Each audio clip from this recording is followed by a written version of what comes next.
Assalamualaikum warahmatullahi wabarakatuh. Selamat pagi. Kembali lagi di praktikum pemrograman web. Kali ini kita masuk ke pertemuan kelima, di mana di pertemuan 5 ini kita akan membahas mengenai MySQL. Nanti kita akan belajar mengenai koneksi PHP ke MySQL. Jadi nanti kita bisa melakukan insert, update, dan delete pada data yang ada di PHP MySQL. Nah, nanti silakan untuk presensi untuk di pertemuan 5. Karena di pertemuan 5 ini kita masih melakukan pembelajaran secara daring. Kita masuk ke materi aja. Untuk yang pertama kita akan mengenal sekilas mengenai SQL. Nah, SQL itu merupakan singkatan dari struktur query language atau lebih dikenal dengan SQL. Nah, SQL merupakan bahasa query yang dirancang untuk membantu dalam pengambilan dan mengelola suatu informasi pada sebuah database. Nah, bagi kita pemula di dalam dunia IT, biasanya diartikan sebagai bahasa yang digunakan untuk mengakses sebuah data dalam basis relation. Nah, terkait dengan standarisasi SQL sudah ada sejak tahun 1986 dan diinisialisasi oleh ANSI, American National Standard Institute. Hingga sekarang banyak sekali server yang dapat mengartikan SQL,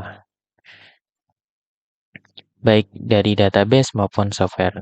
Nah, sejarah singkat SQL. Nah, pada bulan Juni 1970 atau sekitar 50 tahun lebih sudah artikel dari John Oracle yang merupakan peneliti dari Oracle membahas pengertian dari SQL.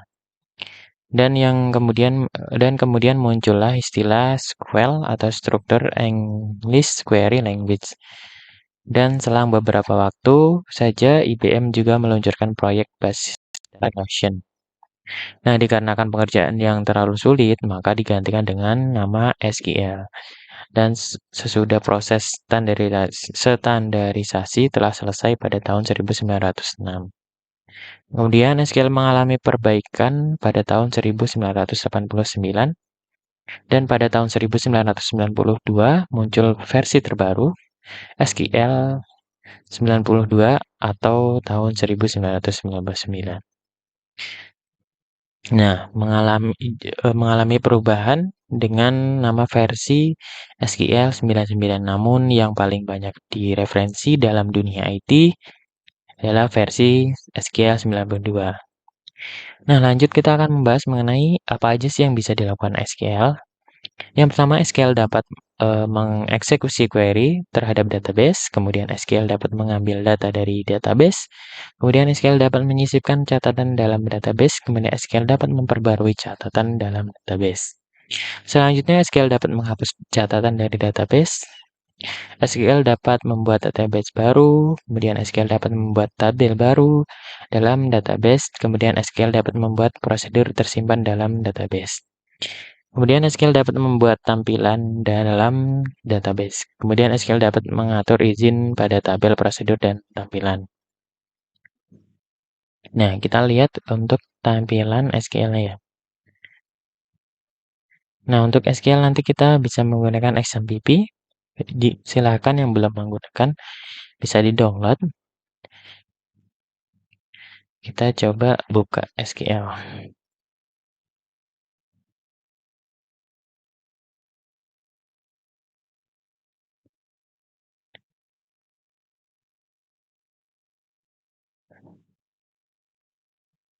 Ini servernya agak lama. Jadi bisa ditunggu dulu. Oke, nanti untuk tampilannya kita bahas nanti lagi. Nah, untuk yang poin keempat, perintah dasar SQL. Nah, terdapat beberapa macam nih perintah dasar yang harus Anda ketahui mengenai SQL bagi pemula. Yang pertama ada Data Definition Language atau DDL.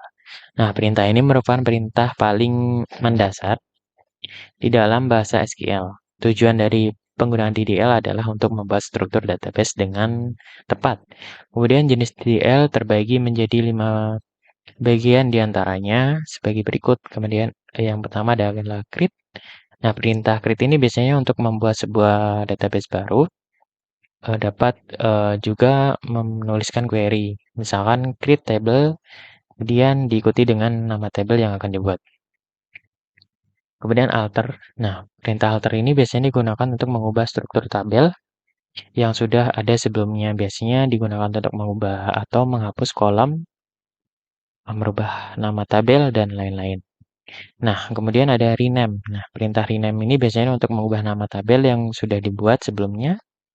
Kita juga dapat menggunakan query atau sintak, yaitu rename table, kemudian diikuti dengan nama table, to nama tabel baru. Kemudian drop. Nah, perintah drop ini biasanya untuk menghapus database, tabel kolom, hingga bagian indeks. Kemudian ada show. Perintah show di DL ini adalah perintah yang berfungsi untuk menampilkan data pada tabel yang ada. Kemudian di poin B ada data manipulation language atau DML. Pengertian dari DML merupakan sebuah perintah SQL yang bertujuan untuk memanipulasi data dalam database. Perintah dari DDL yang terdiri menjadi 4 bagian, yaitu ada insert. Nah, perintah insert biasanya digunakan untuk merecord data yang baru ke dalam sebuah tabel. Kemudian perintah select. Nah, perintah select ini digunakan untuk menampilkan atau mengambil data dari sebuah tabel. Nah, kita juga dapat mengambil data dari tabel yang berbeda dengan menggunakan fungsi relasi. Jadi kita bisa menampilkan tabel dari tabel satu ke tabel lain menggunakan relasi. Kemudian update. Nah, perintah update ini bertujuan untuk mengubah data, record pembaruan data yang sudah ada. Jadi kita misalnya sudah ada data, kemudian ada kesalahan atau mungkin ada pembaruan, kita bisa menggunakan perintah update. Kemudian yang keempat atau yang terakhir biasanya ada di delete. Nah, perintah DML yang terakhir berfungsi untuk menghapus data record yang telah dibuat sebelumnya dalam sebuah tabel. Kemudian ada data control language atau DCL.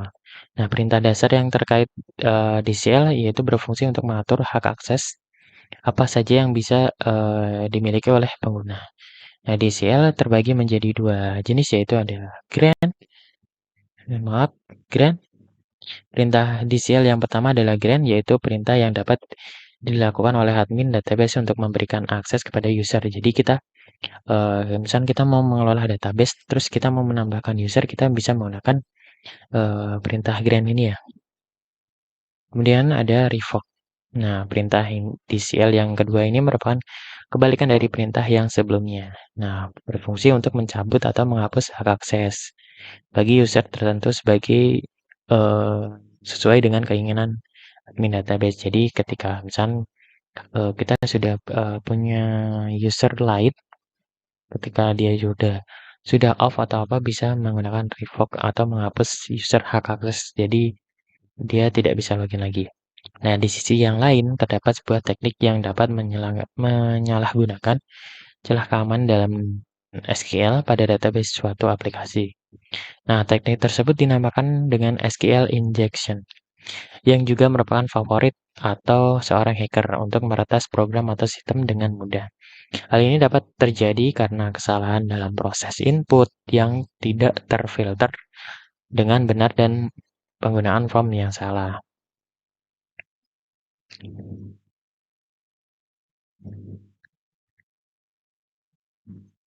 Oke, kita bahas mengenai untuk membuat koneksi antara PHP. Nah, selanjutnya nanti kita akan pengenalan mengenai pengenalan PHP koneksi ke MySQL. Jadi nanti kita membuat koneksi ke MySQL supaya kita bisa membuat database atau membuat tabel, bahkan mengisi data dalam tabel seperti insert, kemudian update, delete, dan view. Nah, untuk membuat koneksi antara PHP dan MySQL, kita perlu menggunakan fungsi-fungsi tertentu seperti MySQL_connect dan MySQL_query. Selain itu, kita juga perlu memahami struktur tabel pada MySQL agar dapat mengakses dan memanipulasi data yang benar dengan benar. Kemudian menggunakan SQL di sebuah situs web untuk membangun situs web yang menampilkan data dari database. Kita perlu menggunakan kita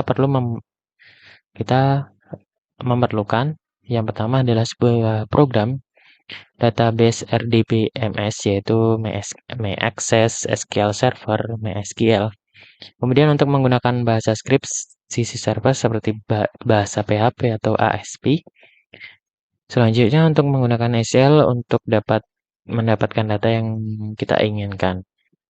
Kemudian untuk menggunakan HTML atau CSS untuk menata sebuah halaman. Nah, selanjutnya kita bahas secara singkat RDBMS. Nah, RDBMS adalah singkatan dari Relation Database Management System. Nah, RDBMS merupakan dasar untuk si SQL dan untuk semua sistem database modern seperti MS SQL Server, IBM DB2, kemudian Oracle, kemudian MySQL, dan terakhir adalah Microsoft Access. Data dalam RDBMS biasanya disimpan dalam objek basis data yang disebut tabel. Nah, tabel merupakan kumpulan entry data terkait dan terdiri dari kolom dan baris.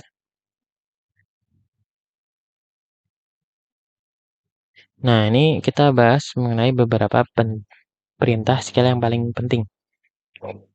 Yang pertama ada select. Nah, select ini mengekstrak data dari database, kemudian update memperbarui data dalam database, kemudian delete untuk menghapus data dari database, kemudian insert itu into untuk memasukkan data baru ke dalam database. Kemudian ada create database, ini fungsinya untuk membuat database baru, kemudian alter database yaitu untuk memodifikasi database. Kemudian ada create table, yaitu untuk membuat tabel baru. Kemudian ada alter table, yaitu untuk memodifikasi tabel. Kemudian ada drop table, yaitu untuk menghapus tabel. Kemudian ada create index, ini membuat indeks atau kunci pencarian. Kemudian ada drop index atau menghapus indeks. Nah, kita lanjut aja untuk koneksi PHP ke MySQL. Nah, ini untuk sintaknya. Ini hostnya ini nanti diarahkan ke alamat localhostnya. Kemudian usernya biasanya kalau yang nggak diubah itu biasanya root ya. Kemudian ada pass, ini untuk kata sandi untuk masuk ke PHP MySQL-nya. Kalau belum pernah diganti atau belum pernah diinputkan berarti kosong ya. Nanti ini dihapus kata sandi, kata underscore sandi underscore MySQL ini nggak perlu, tinggal kutip 2. DBM name yaitu untuk mengambil nama database yang ada di MySQL. Kemudian ada connect, MySQL connect host username. Nah, di sini dipanggil lagi di sini. Kemudian cek koneksi. If jika koneksi gagal, nanti cek kondisi ya. Kalau koneksinya gagal, koneksinya salah, dia akan menampilkan pesan gagal. Tapi kalau berhasil, dia akan koneksi berhasil.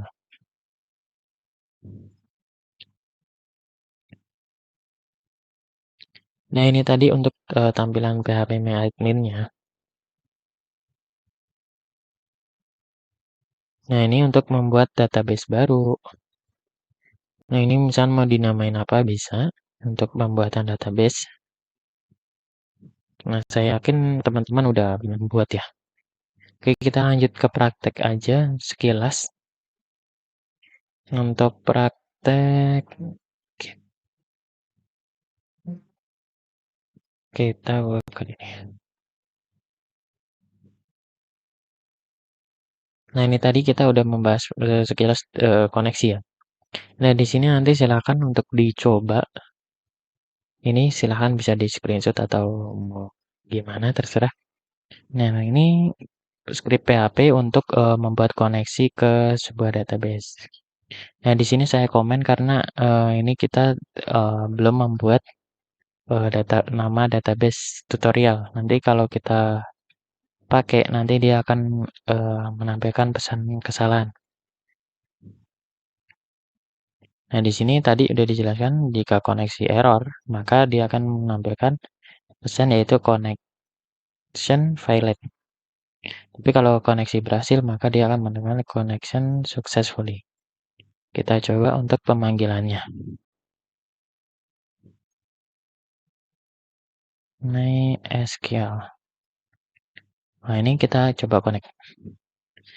Nah, ini connection successfully berarti koneksi berhasil dibuat. Selanjutnya kita membuat database ya. Di sini kebetulan saya membuat database-nya langsung dari Syntax. Nah, ini include DB connection. Jadi ini koneksi include ke DB connection. Jadi kita nggak perlu buat koneksi lagi di dalam folder ini. Jadi kita cuman include atau memanggil lagi dari ini DB connection. Kemudian kita masukkan perintah untuk create database. Di sini create database dengan nama pemrograman web. Kemudian cek kondisi di mana jika database berhasil dibuat, maka akan menampilkan pesan yaitu database create successfully. Namun jika gagal atau mungkin database sudah pernah dibuat, maka akan menampilkan error creating database. Oke, kita langsung coba aja untuk DB Connect. Nah, ini DB Connect.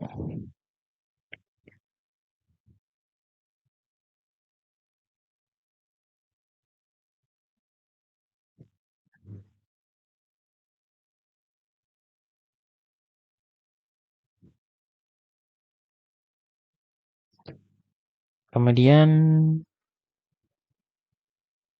kita membuat database create.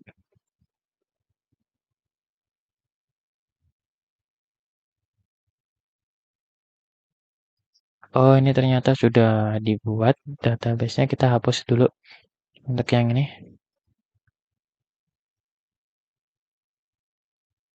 Kita hapus dulu untuk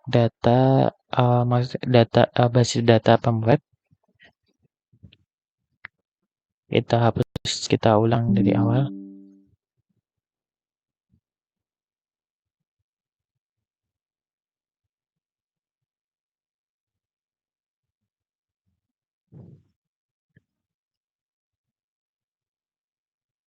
Oke, ini DB create namanya pemweb ya.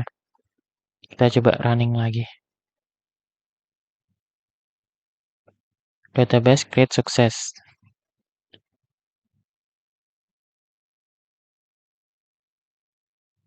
Nah, ini berhasil dibuat.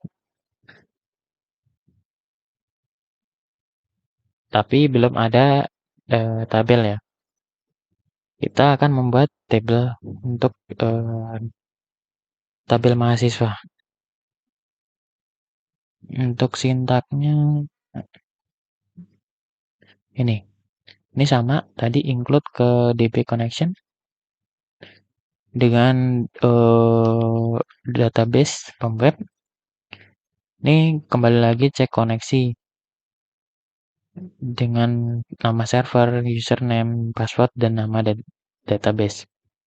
Nah, untuk perintah SQL untuk create table yaitu create table mahasiswa. Terus apa aja yang dibuat atau dimasukkan dalam tabelnya ada name, nama, prodi, gender, dan email. Di mana name itu kita gunakan sebagai primary key.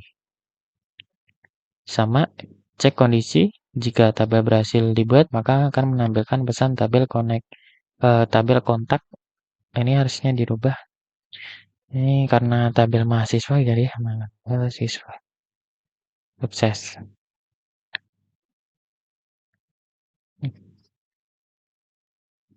Kita jalankan dulu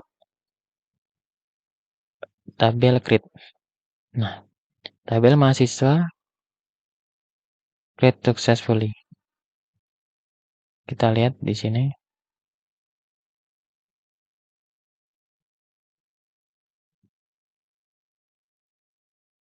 SQN ini koneksinya putus. Kita coba lagi. Nah, ini berhasil membuat tabel mahasiswa. Press from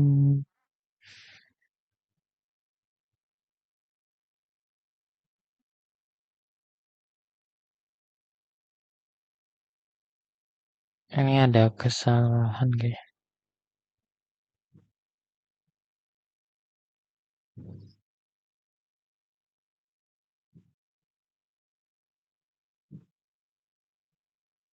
Ini tabelnya udah ada jadi error. Coba.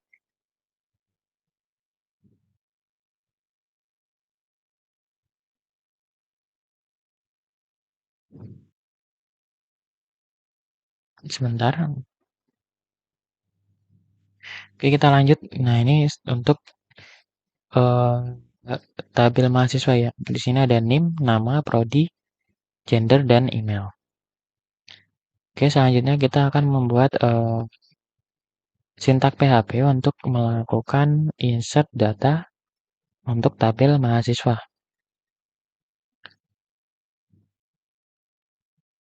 Nah, di sini sama untuk include-nya ke db underscore connects. Nah, untuk perintah scale-nya ini insert into nama tabelnya mahasiswa, kemudian dipanggil NIM, nama, prodi, gender, dan email. Kemudian values ini sebagai NIM, sebagai nama, kemudian ini prodinya, kemudian ini gendernya L atau P, laki-laki atau perempuan, kemudian email.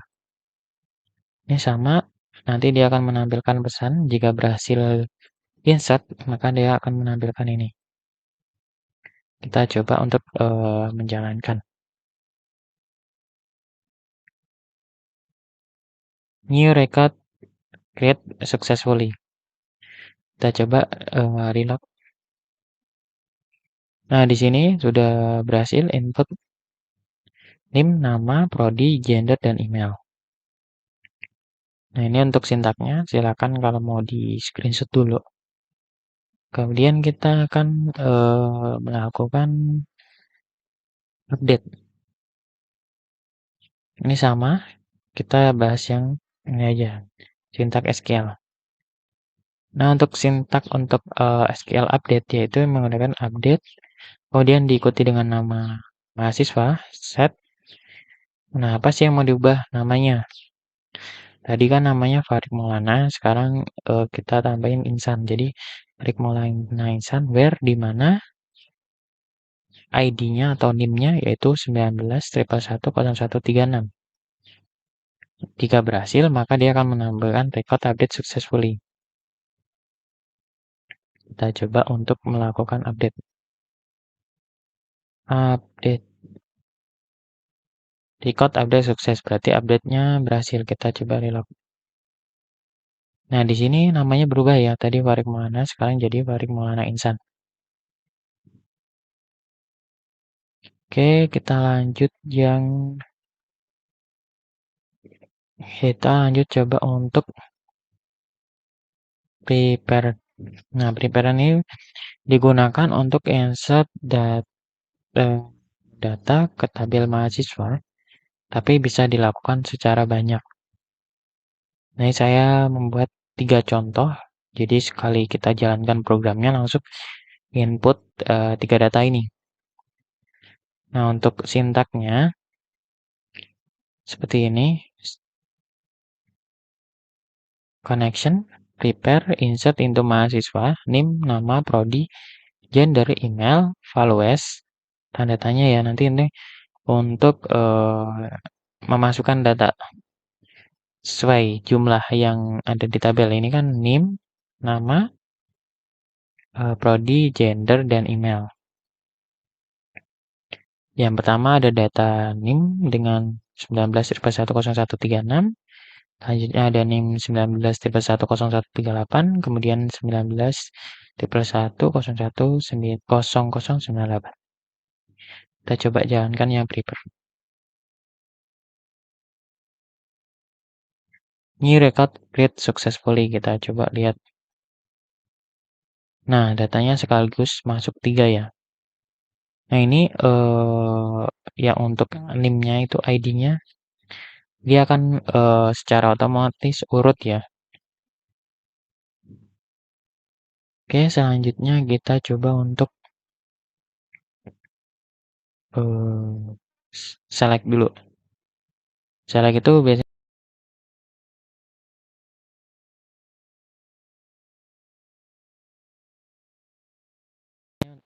Nah, untuk perintahnya menggunakan select, kemudian NIM, nama, prodi, gender, email dari tabel mahasiswa. Result, nah ini well, batch. Kita ini untuk select, tapi dia mengambil datanya cuman nanti menampilkan cuman nama, NIM dan nama. Kita coba untuk jalankan select. Nah, ini yang dipanggil cuman NIM, nama, dan gender. NIM, nama, gender. NIM, nama, gender. Dan seterusnya. Sesuai sintak yang di sini. Ada NIM, kemudian nama, kemudian ada gender. Selanjutnya kita perintah delete. Nah, SQL yang digunakan ada delete from dari tabel mahasiswa where dengan NIM 19/10136. Kita coba hapus ya untuk NIM 19/10136. Kita cek ini datanya masih ada, kita reload. Nah, datanya sudah menghilang.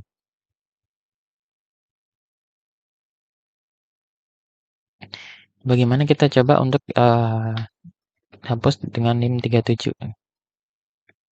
Kita coba relax. Ini kan 37 atas dengan nama Aditya Rio. Kita jalankan delete. Record delete successfully. Nah, Aditya Rio terhapus ya. Oke, mungkin untuk praktek sekilasnya itu nanti silakan untuk mencoba yang ada di modul. Modulnya mana ya? Nah, ini nanti silakan untuk membuat atau membuat koneksi untuk melakukan ambil data dari database. Nah, untuk melakukan koneksi database digunakan yang dilakukan di modul sebelumnya. Juga bisa menggunakan clause seperti ini, MySQL_connect. Kemudian lokal hostnya apa, kemudian username, password, dan nama database. Nah, untuk mengambil data, kita gunakan salah satu dari perintah berikut. Bisa menggunakan array numerik ataupun array asosiatif. Atau juga bisa menggunakan array gabungan numerik dan asosiatif. Nah, nanti silakan membuat database dulu dengan nama customer, di mana nanti di dalam database customer terdapat ada tabel customer di mana ada kode customer sebagai primary key, kemudian ada nama customer, kemudian ada kota. Selanjutnya membuat tabel penjualan. Di mana tabel penjualan ada nomor faktur sebagai primary, kemudian tanggal faktur, kemudian ada kode customer. Dia merupakan foreign key dari tabel customer. Kemudian membuat tabel transaksi. Ada nomor faktur sebagai foreign key. Kemudian ada kode barang, ada merupakan foreign key dari tabel barang. kemudian ada jumlah. Kemudian barang, kode barang sebagai primary, kemudian ada nama barang, kemudian ada stok. Nah, nanti di tabel transaksi kemungkinan nggak bisa diupdate karena dia merupakan foreign key semua ya. Kalau di sini primary nanti bisa diubah di sini. Oke, selanjutnya setelah praktek koleksi atau membuat database customer dan tabel-tabelnya, silakan isikan data seperti ini. Di tabel customer, nanti ada data seperti ini, kode customernya C strip 003, kemudian nama customernya ada PT Maju Terus, kemudian kota Jakarta. Silakan diisi sesuai data yang ada di tabel. Kemudian buatlah sebuah folder untuk praktek 5 dan buatlah sebuah function.php yang berisi sintak untuk koneksi dan query yang sewaktu-waktu bisa kita panggil. Kemudian simpan file function.php di folder praktek 5. Nah, ini tadi kita sudah belajar sekilas untuk koneksi ya. Ini untuk membuat koneksinya mysqli underscore connect. Kemudian localhost, root, mysql, customer. Nah, ini fungsi untuk mengakses query yang menampung dari data array, menampung di array.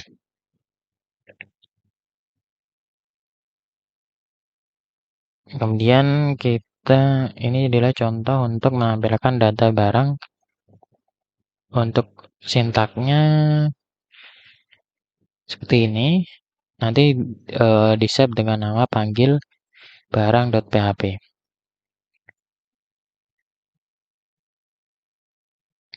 Ini menggunakan HTML juga ya, doctype HTML. Nanti ini akan membuat sebuah tabel. Nanti dipanggil di sini php echo. Dia menampilkan data kode barang, kemudian nama barang, kemudian ada stok. Nanti dibuat juga untuk aksi. Jadi nanti ada aksi hapus dan ubah. Nah, ini dia untuk tampilannya, ada data daftar barang.